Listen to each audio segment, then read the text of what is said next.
Hey there, Bio20s. I just wanted to review with you a little bit excretion and talk about urine formation. So, the assignment from the week of May 4th was really well done. Great work, you guys. You did awesome. And so, I don't really have any questions that you guys did poorly on. You know your excretory system, urinary system very well. So, the urine is made in the kidney and it is going to go out the ureter and it gets stored in the bladder, and then when you're ready to get rid of it, you pee it out the urethra. So well done. You guys did a great job in that.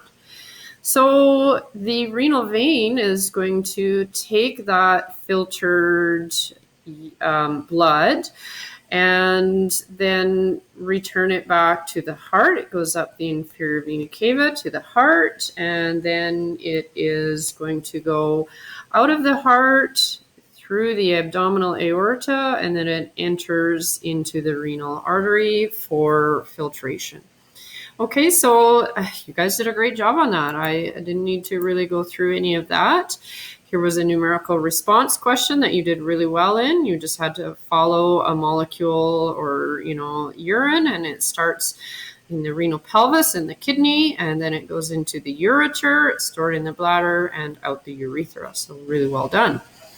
You guys also did a really nice job labeling the nephron. And so you know that the blood goes into the nephron through the afferent arteriole.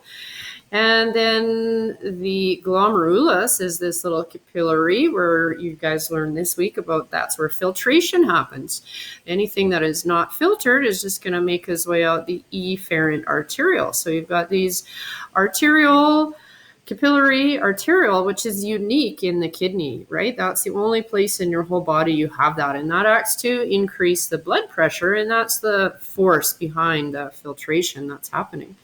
So this week, again, we talked a lot about filtration and reabsorption, and now you can look back and kind of put these things together and say that if a particle is small enough to get filtered, it's going to leave from the glomerulus and it goes out into the Bowman's capsule. And so the small little particles make it out here, and then from the Bowman's capsule, these filtrate particles are going to make their way into the proximal tubule. Right away, a bunch of them are going to be reabsorbed. They're going to go right back into the blood. So glucose, amino acids, salts, any of these things that your body needs to reclaim and reabsorb, well, they're going to go right back into the bloodstream. So if you want to think about it, and I know I'm just going to make this diagram really messy right now, but that's kind of what your kidney looks like. From the efferent arteriole, you have all these tubular capillaries that go around the nephron. And so that's where, when we're talking about reabsorption, the things that are in the proximal tubule here are leaving the filtrate, the tubule, the kidney, the nephron. They're going into the bloodstream, and the blood then, of course, is going to take them back to the body through that renal vein. So you guys also learned this week about the job of the loop of Henle. We have the descending and the ascending loop of Henle. So descending, going down, ascending, going back up. And you guys learned this week that water is able to leave the descending. It is permeable to water. Typically, if water goes, sodium and chloride go, but the kidney at this region, the loop of Henle, is not permeable to sodium or chloride, so they can't follow along. So they stay inside the loop. And then by the time you get to the bottom of the loop of Henle, you have a really high concentration of sodium and also chloride ions. So then going up the ascending limb, heading back up the loop of Henle, what comes out? Well, sodium is going to come out to be reabsorbed back into the blood, and so is chloride. So the opposite is happening here. Normally water would follow, but nope. So water is not permeable. The kidney at this part, the ascending loop of Henle, doesn't allow that water molecule to go through, and so it does not get reabsorbed.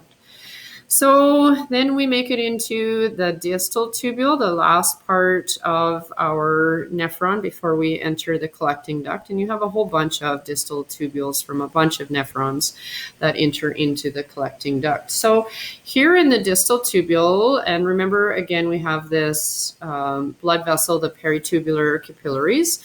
At the distal tubule, the last of our reabsorption is occurring. Any of these molecules, so salt and water and chloride, are going back to the bloodstream to be taken back to the body. And there's different hormones, aldosterone and ADH, that help with that. Like if you have too much water in your bloodstream, then you need to reabsorb some. The other way around. If you don't have enough water in your bloodstream, you need to reabsorb some. But the opposite process of reabsorption is happening here too. Remember that reabsorption is going from the kidney tubule, from the nephron, from the filtrate into the bloodstream. So the opposite of that, from the blood into the kidney tubule, we call that secretion. And secretion we see happening here in the distal tubule as well. So in the bloodstream, if you have any hydrogen ions that you need to get rid of, you have too much, or maybe you have too much potassium ions, you have a lot of this molecule called urea. Well, these things are going to go into the blood at this point, from the blood into the kidney tubule at this point in time. And now, since they're not being reabsorbed, they end up in the collecting duct. Okay, so from the blood to the kidney tubule, happening at the distal tubule, these things that are in the bloodstream, hydrogen, potassium, urea, all those guys are going to start going into the distal tubule. And so that is our third major process that is involved in forming urine. So here's just a little summary of our major steps in urine formation. Filtration, again, if the particles are small enough, they go through the pores in the glomerulus, they get filtered. So big things like our red blood cells and proteins and stuff like that, they're too big. They can't fit through the filter, the pores in the glomerulus. They don't get into the Bowman's capsule. They don't end up in the filtrate. A lot of the things that get filtered immediately here in the proximal tubule are going to get reabsorbed. So this little section here, our proximal tubule, immediately, whether it's active transport requiring energy or passive not requiring energy, we have molecules going right back to the bloodstream. Oh, there's an amino acid. Yep, body needs it. Reabsorb it. Oh, there's a molecule of glucose. That's sugar. We need it in our cells. Reabsorb it. Okay, and then again, our loop of Henle going down the descending limb, sodium goes out, but sodium and chloride can't follow. It's not permeable to them. So you get a really high concentration of sodium and chloride at the bottom, and then going up the ascending limb is the opposite. So it's not permeable to water, yet chloride and sodium ions are going to be reabsorbed. And then the final thing, remember, secretion is the opposite of reabsorption, right? It's the reverse direction. And so what happens when molecules are secreted, so we've got these blood vessels, again, the tubular capillaries, and they have particles in them. While those particles are going into the kidney tubule at the distal tubule, way far away here. And then the distal tubule dumps into the collecting duct, and the collecting ducts go into the renal pelvis and out the ureter and to the bladder and then out the urethra.